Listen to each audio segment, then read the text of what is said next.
Is my mic value good? Hold on, let me make this thing bigger. Okay. So I think we are live. So yes, sir. I don't know if I could do you justice by introducing you. Since you were I was drafted when you were drafted when I was born. But that's incredible. That's incredible, brother.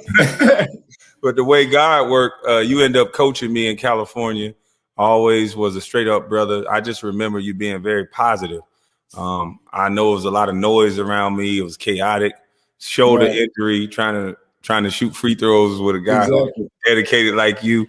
But I think it's interesting that the young people don't know guys like yourself and Chris Jackson, Mahmoud. I think it's time to go along, get along game that I explained. They think it's just about me and about what I went through and like I'm just crying. But as I look at guys like you, Kareem Abdul-Jabbar, Chris Jackson, guys that they can't put this bus tag on, and you were still treated the same way. So I hope that you can just introduce yourself to the younger generation and just, I would like for you to tell your story, and then I'll just hop in and ask you questions in between. You know, first of all, I just thank God for giving us an opportunity, brother, at this day and time, during this period of chaos that you're able to come across. And I think the biggest part of, you know, the message that you're bringing is that you're touching the core of America, that you're touching the foundation of white supremacy, racism, and the fact that you made a very valid statement when you said that there are things that white people cannot say today, and that they hire black people to say them. And, you know, that's been the standard all along. You know, nothing's changed, but I think now with social media and the technology, it's become even more insidious. So you have people who can go on air or go on net and say things and have to have no type of credibility behind it. Stephen A. Oh, go ahead. And you know, and that's one of the things for me. You know, Stephen A. When The Last Dance came out and Michael didn't interview me, you know, media was calling me off the hook, asking me why wasn't I interviewed and the like. And then Stephen A., he goes on and talks about my family and me being broke without calling me to say, yo, brother, are you okay? Is it anything that I can do to help you and the like? And that's the part of me where I know that what you're doing is not you. It's bigger than you. And I understand, you know, where you're sitting right now, the type of darts that you're catching, the type of arrows that are being shot at you. But, you know, I've been getting it for 20 years, though.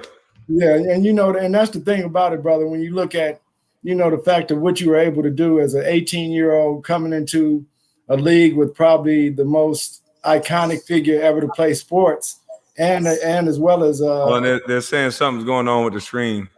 Okay. They said look like the machine don't want this air. Can y'all hear us? Told you, it's a lot bigger than us, brother. Can y'all hear there? I gotta hit the solo there. Hey, look, I brought my solo cup out today because I knew we was for the build on this one. Yes, sir. Yeah, y'all ladies got wine. We got. Yeah. I ain't gonna tell you what's in my cup. But yeah, man. They said they can hear us just fine. Okay, cool. You know, and that's the biggest part, brother, is that you've been able to touch a nerve, and that's why it's spreading like wildfire, man. Because right now we're at a point in history where everything and a lot of things that have been lied about are being revealed, and they're coming into the light of day, and they can't stand the truth of the light. And that's the part where, you know, you're on the right side of history, brother. And I just want to applaud you and tell you, you know, you're standing on the shoulders of a lot of brothers and sisters who, you know, and right now we're in that divine inheritance point in history. So a lot of the stuff that we're getting ready to inherit, it wasn't because of things that we did, it was because of our ancestors. And I think that, you know, we all owe a debt of gratitude to those who paid that price. And what you're doing now is you're standing on that, man. So you look at what you're doing and how, like you said, 20 years of just being silent and just doing your interviews when called on, and now why are you at the center of the conversation with something that was wild to me, especially knowing you as a brother that you are. And you know, you're not the type of brother that goes out looking for a fight like this, but at the same time, you have to defend your honor and your family, man. And I appreciate you for doing that. And this whole thing, you know, the truth that you're standing on, man, is based upon unity. It's not based upon divisiveness. So all the brothers that have to come in that divisive manner, we have to realize for what it's worth for them, from a economic end, from a visibility end, whatever it might be. But we know that what you're doing, and I saw your piece with Devin. I want to make sure that we all get together because there's some things that we're doing here in Chicago that I need you and Devin to be a part of. Because I'm with it. Once again, man, it's a collective, brother. It's a collective, and I appreciate you standing up. Yeah, that's why I came to YouTube and I did what I did. I'm like, how can you get people to listen to you if you don't do nothing for them?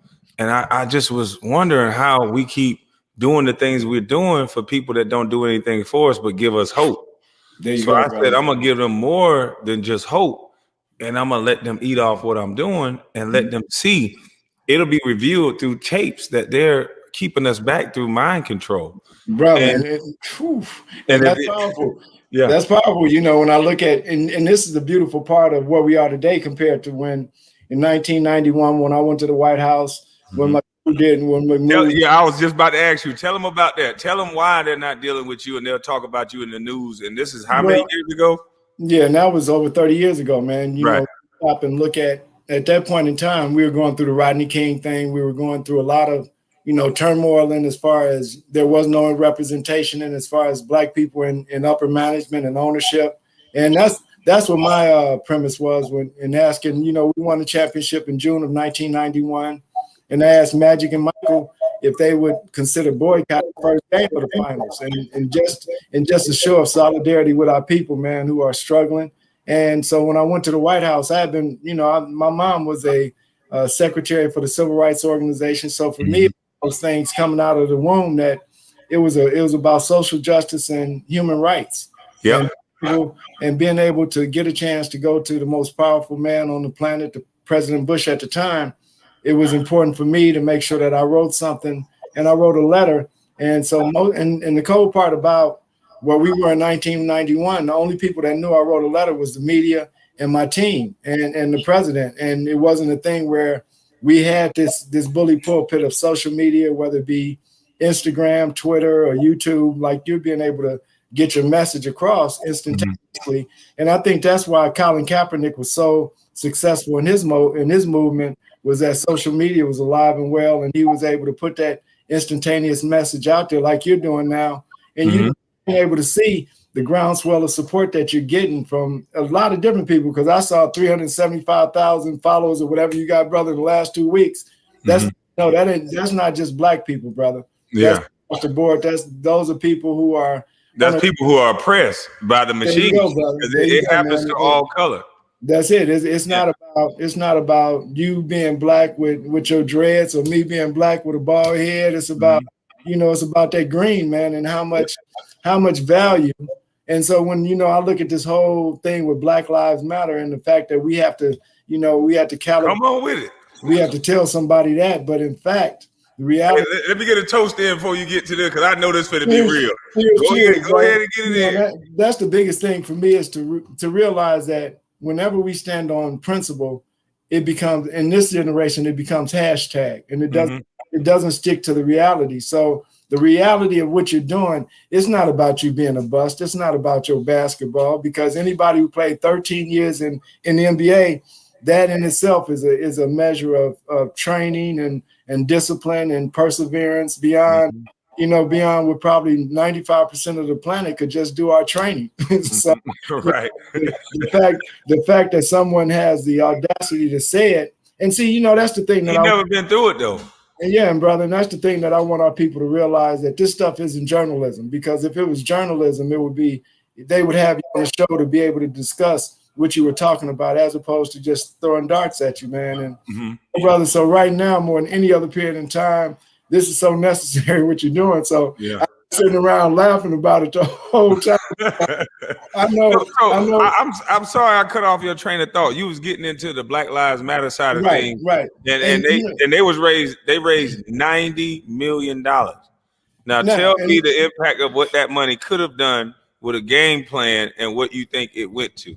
Now that's the one of the fundamental principles of, you know, I studied Dr. King, and Dr. King taught us that during the poor people's movement in the 60s, along versus the Vietnam War, that for every Vietnam soldier, the government spent $350,000 to kill one soldier, and for the poor people's program, it was like $350.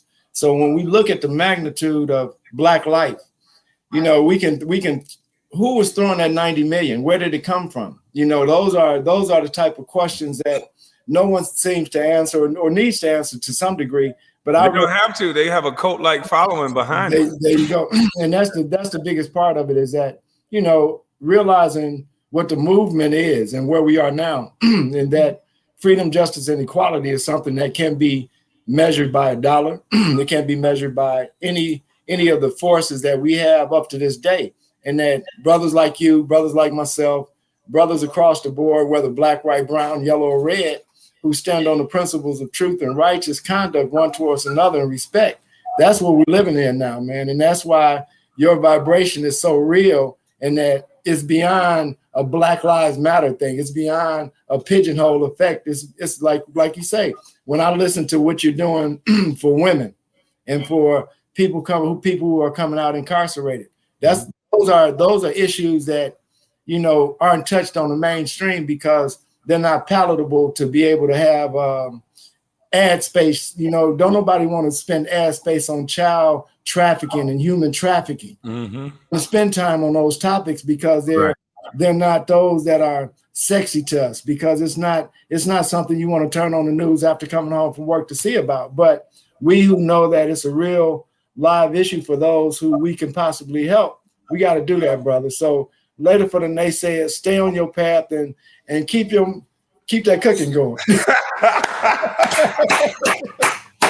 I saw that. I saw that out, man. But you know something, brother? You know who we need right now, man, that would be interesting to see what his position would be Kobe Bryant. Yeah.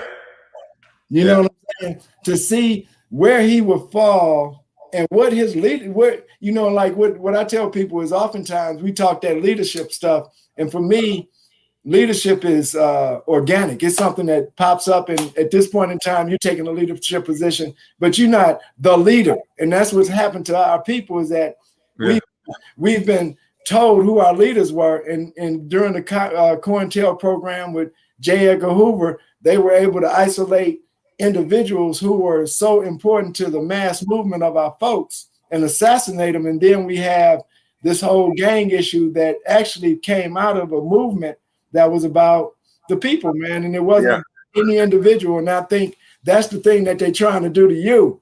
Yeah, we play into their playbook. I see people trying to say that he's a messiah, he's our God, he's our leader. I'm no leader. I'm still your you know, brother, I'm so glad that you put that point up, because it's a messianic brotherhood and sisterhood, man. Yeah. It's a unified body of the Christ, and no one individual at one point in time, you may need to be the eyes and I'll be the little finger or whatever. Yeah. It's one of those things where we know that our lives are important, and don't nobody have to put a hashtag in front of that for you to raise your children in that mindset, me to raise my children in that mindset. No one has to tell my son or my baby boy that their life matters, because they realize it from and we tell them. Absolutely. And see it. And I think the biggest part is they see it when you're doing your research, and your son or daughter may walk into the room and see you researching, and then they back off because daddy is on something, and they can see it in your eyes that it means something to you. And then when they stop and ask you what it is you doing, then you can start to see in their eyes a different mentality of how they see the world, as opposed to just saying, man, my daddy's a millionaire, played in the league and did it. But now they seeing the reality of what your mission is on the planet, not just, you know. And I tell people that basketball, for many of us, that was our ability to go in and use it as a minefield, that we can go in and mine whatever economics we could bring back to our community and to our family. And but you know what? Not to cut you off, they shun us when we do that. You know, when we make it, I'm hearing a lot of things that he's a part of the system because he made it. He's a part of the system because he's no longer with us. If that's the weak mindset that you have, that we can't make it go learn, get the knowledge, the wealth, and come back and bring you up. Isn't that what we're supposed to do? I think a lot of, not to cut you, I think a lot of guys that are not builders, that are not doing anything, they're the ones that's holding these guys back that are going out and have the work to prove what they're doing. They have the talk. So what do you go about that? And like you say, they have that platform. They have that platform to be able to show that, oh, you don't have to go that route. You don't have to go that route as Kwame. And then one of the things that I found this interesting when I wrote my book, Dave Zirin, who's a national, media guy, he came forward for my book, and he said when he went around the league and asked players why they weren't socially active and stuff, many of them said, you remember what happened to Craig Hodges, which was wild to me, that, a lot of young players had studied the history, even to the point where I'm sure some agents have told players to make sure that you stay away from the politics of it. Let's work on nothing but your branding and seeing how many fans and how many jerseys you can sell.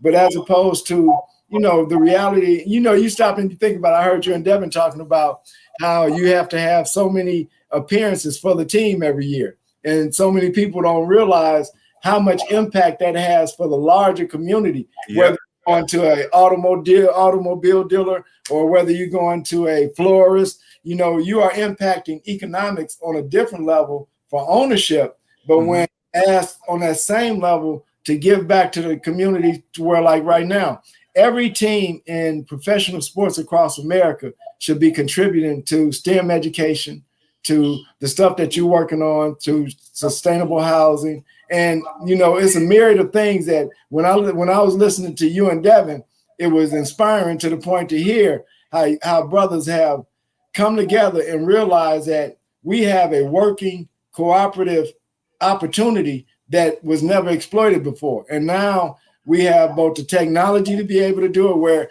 I don't have to be in Georgia. I don't have to be in Minnesota. I don't have to be in LA, but we can make sure that we keep the vibration moving in the right direction.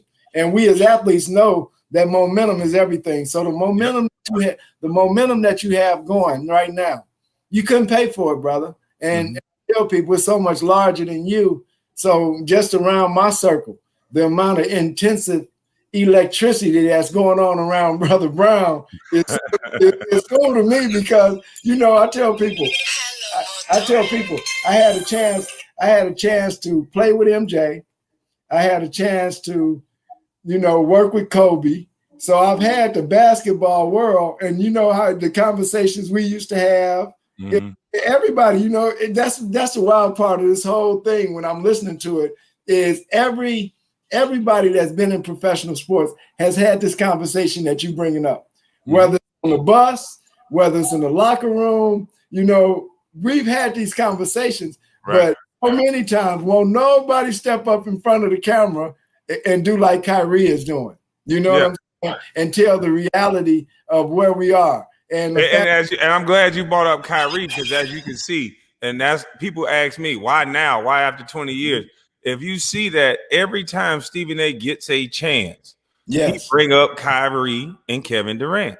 He walked off the stage. What did he say before that? Why didn't Kyrie and Kevin Durant, they led the charge with getting Steve Nash? I'm so mad before I say something.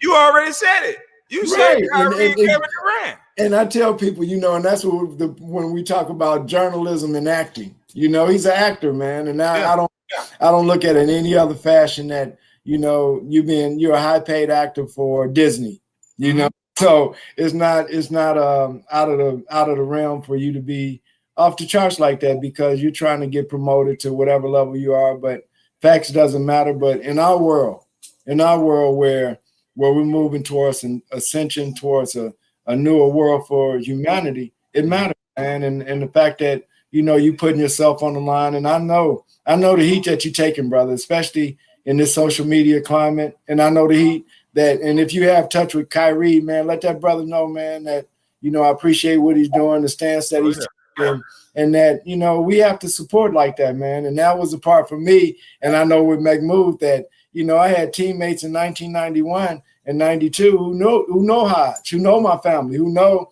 that this ain't the intentions. Your intentions ain't to try to get anybody fired. You don't have the power to get anybody fired, in fact, you know, but those interests that do, they had the ability to say, you know, Craig Hodges is a militant, and I don't even have any guns. So it's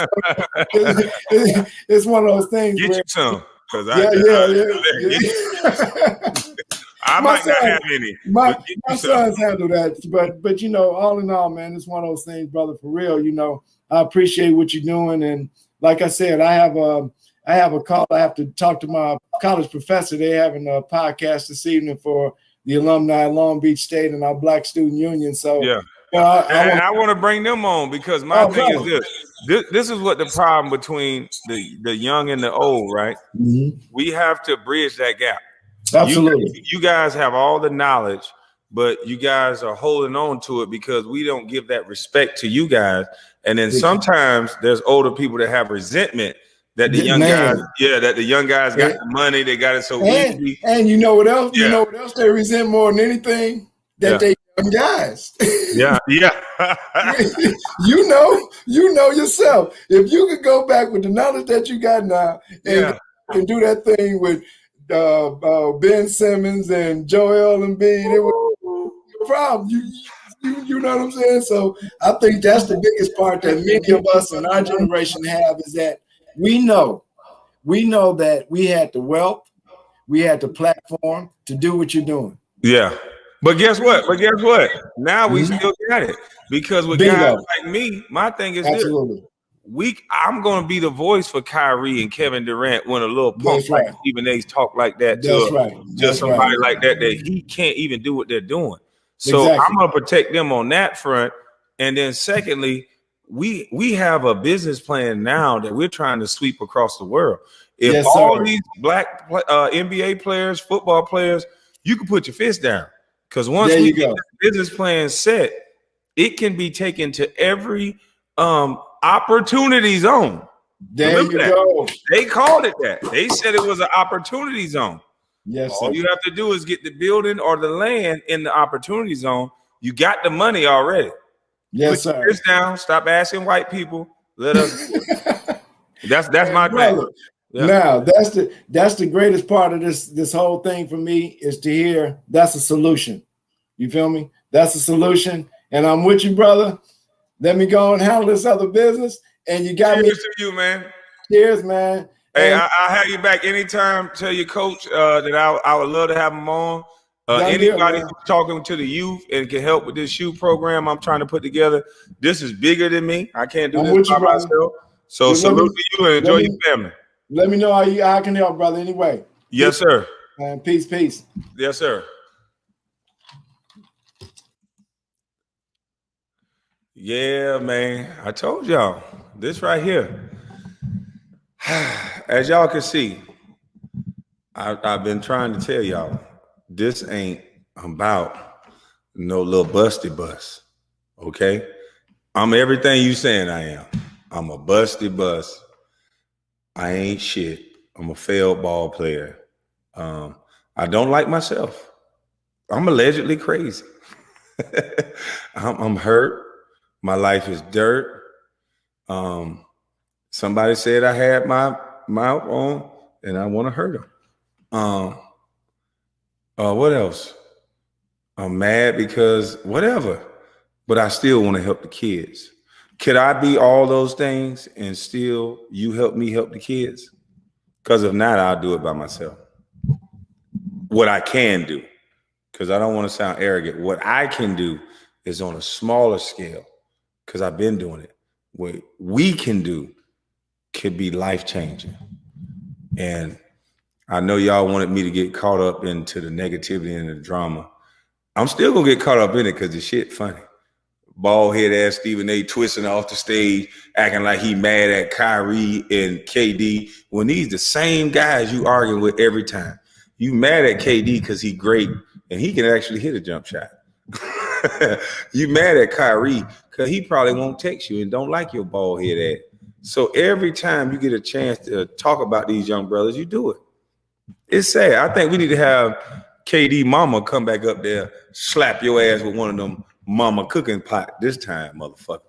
Hell wrong with you. But I think it's time for us to actually start getting together and start actually being together. Instead of talking about it, let's be about it.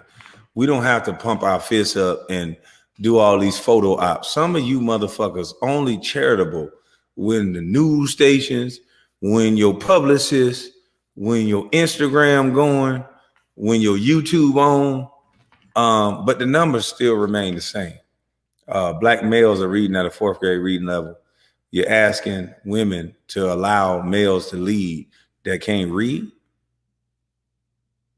that are lacking in male skills and logic. You know, I got all these men trying to drag me out into the street. I ain't go out to the street in 20 years. You think I'm gonna go now? They wasn't listening to me then, they listening now. So why the fuck would I go out to the streets now? Not gonna happen. All I'm gonna do is get better and better and better. So I hope we can all get on the love train, because I'm trying to make it a love train, and I hope we can get on the love train. But if it ain't no love train, we don't got to beef. We don't got to fight. This is not the streets. That's what you niggas don't understand. In Atlanta, in California, in Boston, DC, in a lot of major cities, there's 5 lanes in the highway. I'm not your lane. Pick one. But the one thing that I hope y'all understand is that the more and more people I interview, shout out to Etan Thomas. Etan wrote 2 beautiful articles. I think we locked into 11 o'clock in the morning. I got Judge Joe Brown. I'll be on his show.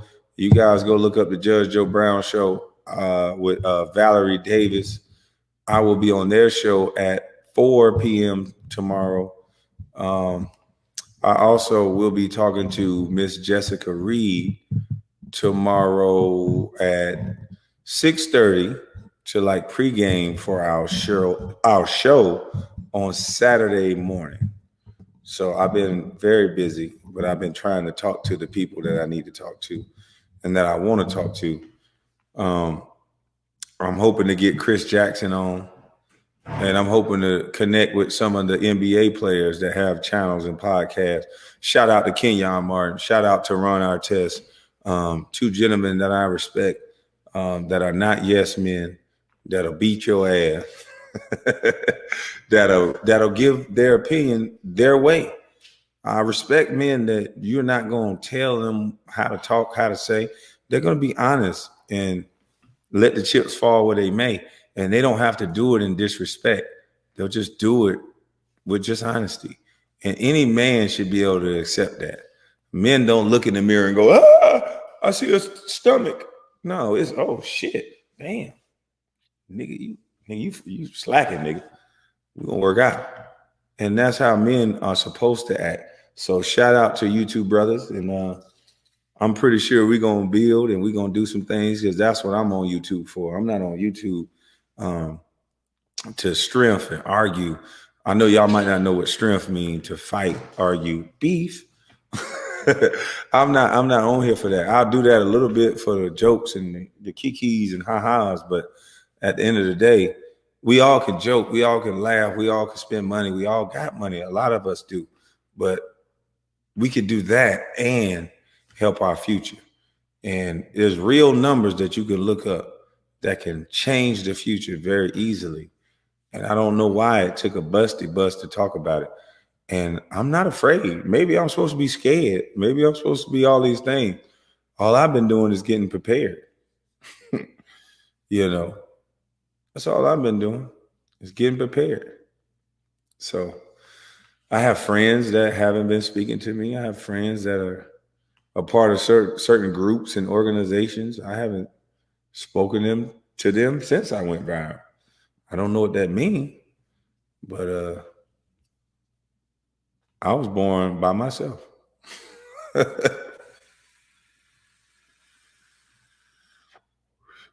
Come on now, goddamn hookah, where you at now? Where my leg at? Hold on, I gotta get my hookah right. I'm sorry, y'all. I know y'all thought I was gonna smoke. Y'all thought I was gonna have a hookah. Talking about don't smoke no hookah. We need you around. Shit, it ain't the hookah I'm worried about. Nah, hey, look here. I just had a physical. I had my liver enzymes checked. I had my lungs checked. See, I don't just talk. I go get my stuff checked. You got to get your stuff checked. You got to know. I know I'm all right. You know, because I was close. I'm like, shit, boy. I was thinking when I was going in there, I'm like, shit. I be smoking. I be drinking. I was nervous now. I ain't gonna lie. Y'all be nervous too. But to all the YouTubers that's man, this works so much better at the hookah bar when they get it going for you. I don't be wanting to pull on this shit that hard.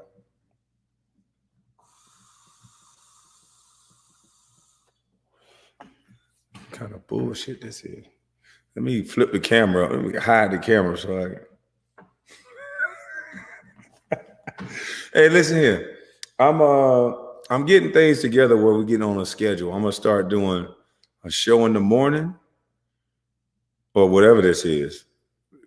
Motivational speaking, just running my damn mouth, getting on your nerves because some of you, whatever it is to you, singular. So I'll be doing one in the morning and one at night. I'm trying to figure out if I'm gonna do like a 7 or 8 o'clock, something like that. But one is going to be called the Mama's Cooking Podcast. And I'm going to get that back here. I don't know. I might use a green screen so I ain't got to do nothing and just put whatever I want on there. But I don't know. I think it's important to see that old Busty Bus got the key to his city. Hold on. Where my finger going? Oh, right there. That right there is the key to his city in Brunswick, Georgia.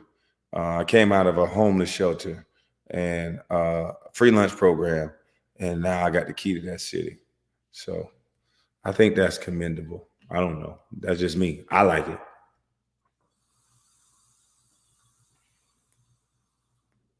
Yeah, I'm going to start getting into more of that. Somebody said, bro, talk about the NBA life. I'm going to start talking more about that on my podcast.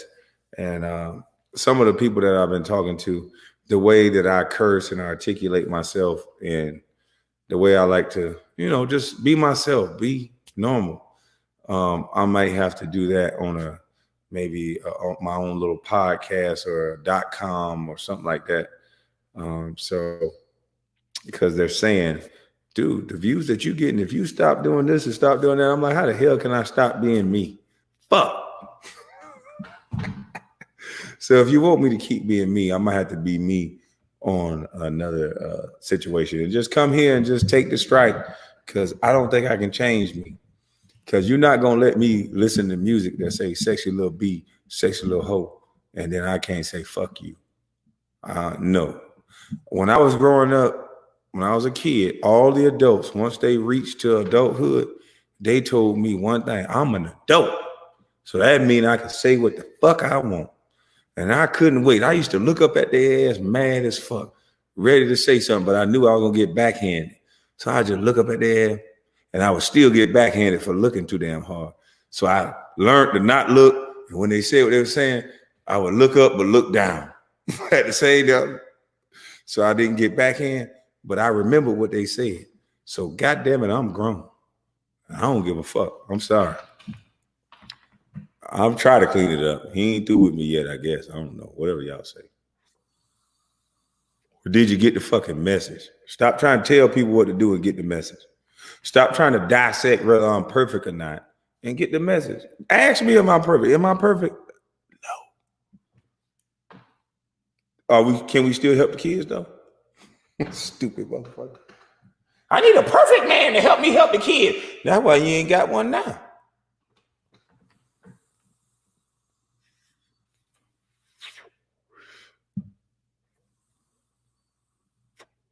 I know what to do in this situation. Add another cold. Fuck that. Excuse me. Intermission. Y'all can't see me. I feel like you can't see me. How about that? Use y'all shit. Some of y'all. But you know, I get a lot of advice and I like it. I thank y'all for some of the advice, but some of the stuff I do on purpose. I hope y'all know that.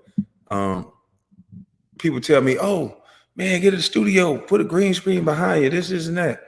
And I'm just like, to me, if I can get the world captivated on what I'm doing from a bullshit iPhone 8,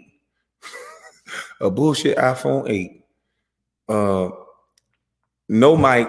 I had a mic the whole time, but no mic. You see my background, it's just regular shit. Echo in the background. Ain't insulate nothing. It's just about what you're saying. Got my little busty, on this side. Hold on, oh, I gotta get a green screen for that. My little busty bus, motherfucking action figures, and little bullshit that you probably think is nothing, but I do. So I think there's some humility and some realness, connection to me by me doing it this way. I don't know. That's why it's kind of hard for me to think about signing with somebody or something like that, because then they're going to try to tell me what season to put in mama's cooking. And I don't know if mama cooking will taste the same if you telling me what the fuck to do. So that's why most people don't understand why they should be by themselves, because it's a lot of people put shit in your head, they fears, they whatever. You hang with a bunch of scary ass friends that always talking about what they can't do and what the white man doing and we can't do this in business, then you ain't gonna be able to do it because they're gonna be telling you that shit. That's why sometimes I go and walk by myself just because I don't want to hear shit you gotta say. I just want to be listening to my music or being quiet, talking to myself, thinking, and therefore I can manifest things out of my mouth that I can get accomplished. I've been talking about this shit years ago.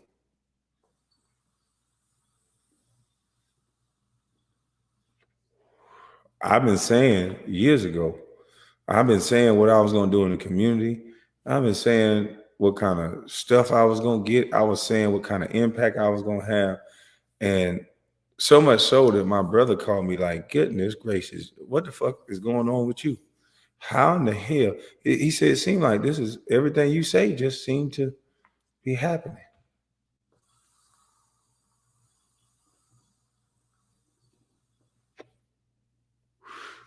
And I told him, I said, it's all right, bro. That's mama's cooking. You got it too. All y'all got mamas. All y'all got mamas that love. Some of y'all got mamas that love y'all. Let me rephrase that shit. But if you had this mama's cooking that I had, that seasoning, a lot of our mamas was there. They loved you enough to put themselves on the line, put their life on the line. They held themselves back to raise you. A lot of fathers have done it. I'm doing it now. I'm not going to divide the room by just saying women, women, women. No, this ain't about that. This is not the tribal channel. This is to understand that individuals make individual decisions that hurt or help their individual situation or their individual lives or other people around them lives. We got to start thinking again.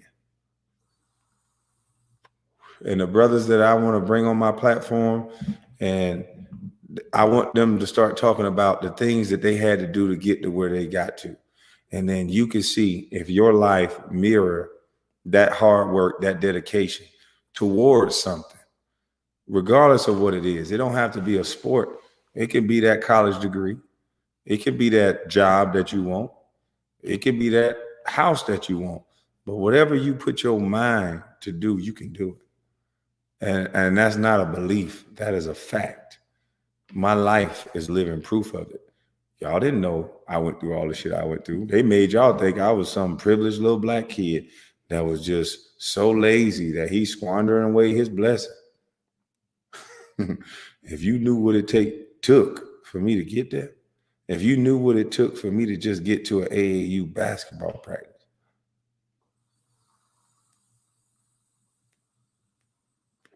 If you knew what it took for me to get shoes to play basketball, if you know what it takes for these same young boys that I help with scholarships, same young boys, it's people right now calling me from my hometown.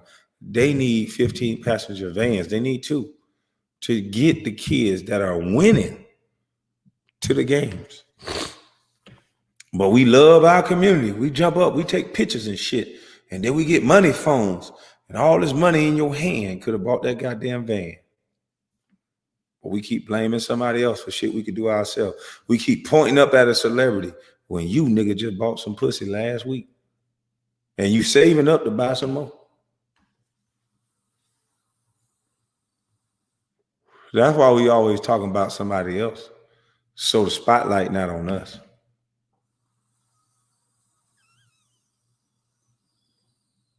Yeah, and Stephen A, bitch, why was you at them goddamn colleges? Whoever that was, who that was asked me that shit. The chat moving so goddamn fast. King, where you at?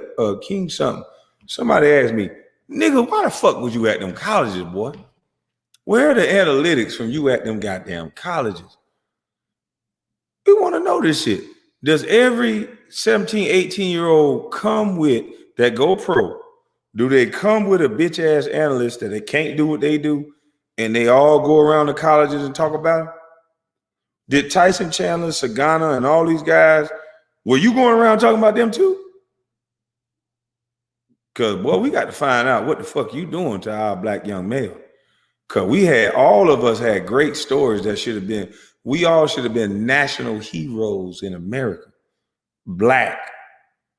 3 black males, one from Africa, winning the top 5 of the draft. All y'all focused on is how we played. And some of us didn't even get minutes. I see the new thing is numbers don't lie. Well, it was other numbers, you stupid motherfucker. And you right, they don't lie. Ain't never been a number 1 draft pick pay these minutes.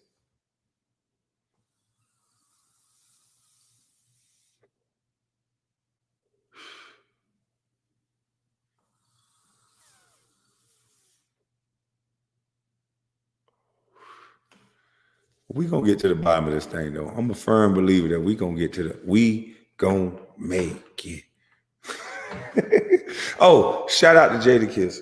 I saw him on the podcast too. And my homeboy, damn, I'm drawing a blank. Shit, I got this nigga number too. I'm texting. I know the nigga gonna text me and cuss me out. But if you cuss me, that's all good. I deserve it. But just text me, nigga. Don't put it on the internet. Text me and cuss me out. Shit, god damn. I know you ain't soft like the rest of them niggas.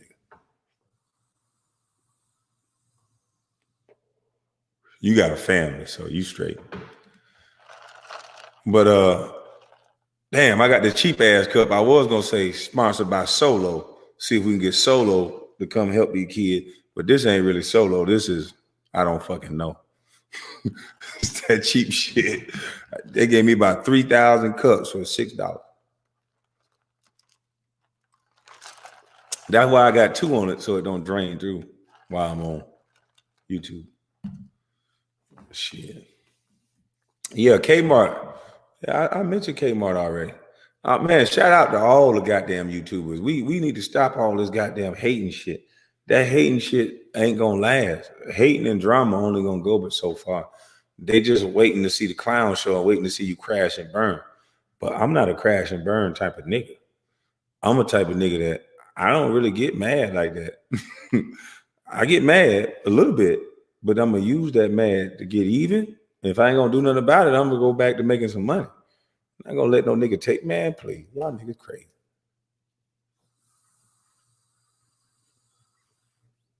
I know niggas that done kill people for $100 and do 40 years and 20 years in jail. I don't get it. That's not me.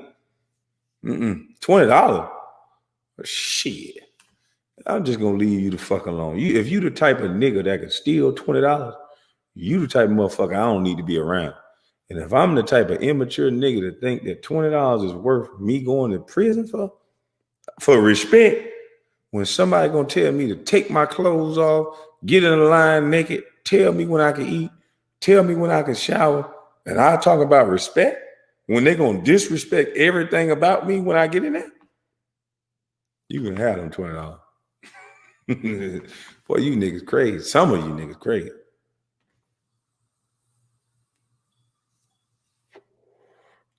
Shout out to Soldier Boy, man. God dang, boy. And that's why another reason why I'm mad at the Breakfast Club, because I remember looking at that Soldier Boy interview and like, what the fuck wrong with Soldier Boy? It's kind of like people was looking at me, and I feel bad because it was just like, this nigga earned his flowers, and we take it away and give it to the people we like.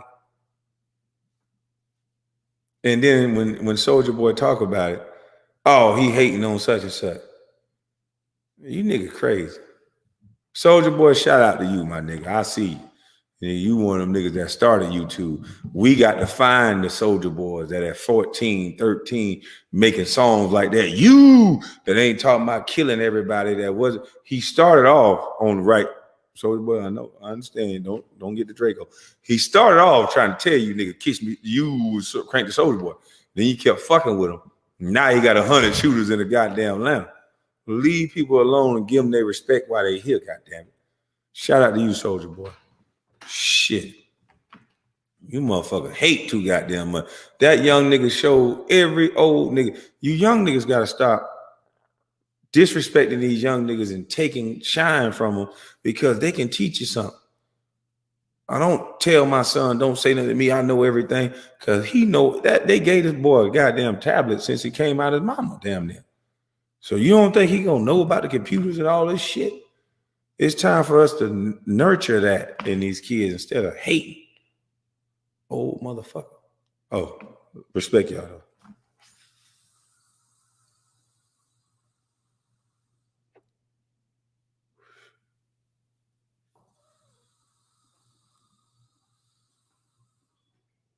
And like I say, thanks for everybody that's hitting that super chat.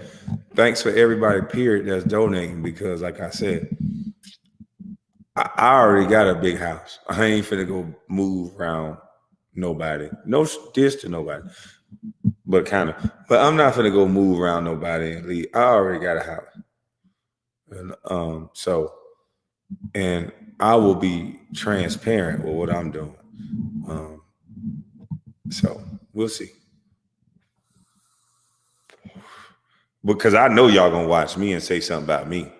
I don't hear you motherfuckers saying nothing about the motherfucker that ain't had no job, that got all this shit now, that done left your black ass.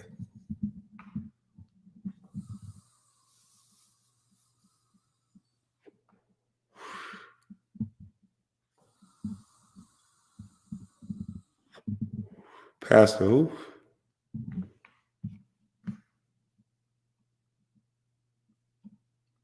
See, I'm glad the comment is going fast. You know what? I think I found gold by accident. I think I need to not have moderators because I think we're so used to this group mentality that the moderators will start blocking the people they don't like. And that's less people. I like you haters anyway. You motherfuckers gonna watch. So I think that's kind of counterproductive. And then I think the chats being as fast as it is, I'm not reading them and fucking up my topics because a lot of YouTubers, they are articulate, smart as fuck, able to talk about great topics, but then they start watching that shit over there and fuck everything up. So I think I'm gonna stay away from this shit right here. But I am getting tired, but I appreciate you guys for coming out. I'm gonna enjoy this hookah for about 10 more minutes, and I'm gonna keep this hookah in the screen because niggas talking about it. And I like that you talk about me. That's free promotion. And I ain't gotta pay you. You're paying yourself for me by mistake on purpose. Keep talking about me. Because then people will be able to see the things that you're saying, and they'll be able to match them up with who I'm bringing on my show and whose show I'm going on, challenging my ideals and my thoughts. Then they're going to see the work, and work speak for itself. Thank you. We're going to change this narrative of beef always win. Sometimes beef don't, the money ain't worth it.